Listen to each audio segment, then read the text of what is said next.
પાટણ જિલ્લાના રાધનપુર ખાતે ભારતીય જનતા પાર્ટીના નવનિયુક્ત પાટણ જિલ્લાના પ્રમુખ રમેશભાઈ સિંઘવનું ભારતીય જનતા પાર્ટીના કાર્યકર્તાઓ દ્વારા બાઇક રેલી યોજી સભા યોજી સન્માન કરાયું હતું।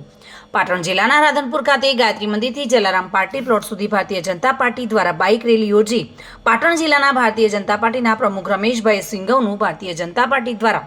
પાટણ જિલ્લાના પ્રમુખ બનવા બદલ સન્માન સમારોહ યોજાયો હતો। રાધનપુર જલારામ પાર્ટી પ્લોટ ખાતે આ પ્રસંગે રાધનપુર વિધાનસભાના ધારાસભ્ય લવિંગજી સોલંકી અને રાધનપુરના તાલુકાના ભારતીય જનતા પાર્ટીના પ્રમુખ અજીતસિંહ નાથુસિંહ પરમાર તથા તાલુકા પંચાયતના પ્રમુખ ભરતભાઈ પટેલ, ઉપપ્રમુખ અંબાલાલ ઠાકોર, ભાજપ પ્રમુખ રાજુભાઈ ઠક્કર, નગરપાલિકાના પ્રમુખ ભાવનાબેન વિક્રમભાઈ જોશી તથા ઉપપ્રમુખ Hareshbhai Raghurambhai Thakkar, doctor Devjibhai Patel, doctor Govindji Thakor, chairman Kanubhai Patel, Mukeshbhai ફરાર, અમથાભાઈ ચૌધરી અને બાબુલાલ ચૌધરી તથા પ્રકાશભાઈ દક્ષિણી, પ્રવીણભાઈ મહાલક્ષ્મી અને અન્ય મહાનુભાવો તથા ભારતીય જનતા પાર્ટીના કાર્યકર્તાઓની ઉપસ્થિતિમાં જલારામ પાર્ટી પ્લોટ ખાતે ભવ્ય સન્માન સમારોહ યોજાયો હતો। જોકે લઘુમતી સમાજના કોર્પોરેટરો તેમજ આગેવાનોએ મોટી સંખ્યામાં હાજરી આપી આ કાર્યક્રમને સફળ બનાવ્યો હતો। ભવ્ય સન્માન કરવા માટે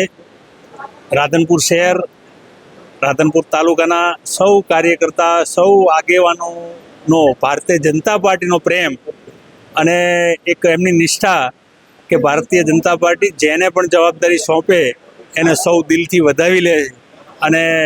એના માટે એમણે જે મારું સન્માન અને સ્વાગત કર્યું એ બદલ હું તમામ કાર્યકર્તાઓનો, આગેવાનોનો ખૂબ ખૂબ આભાર માનું છું। વસંત કડિયા સાથે bureau report, today Gujarati news.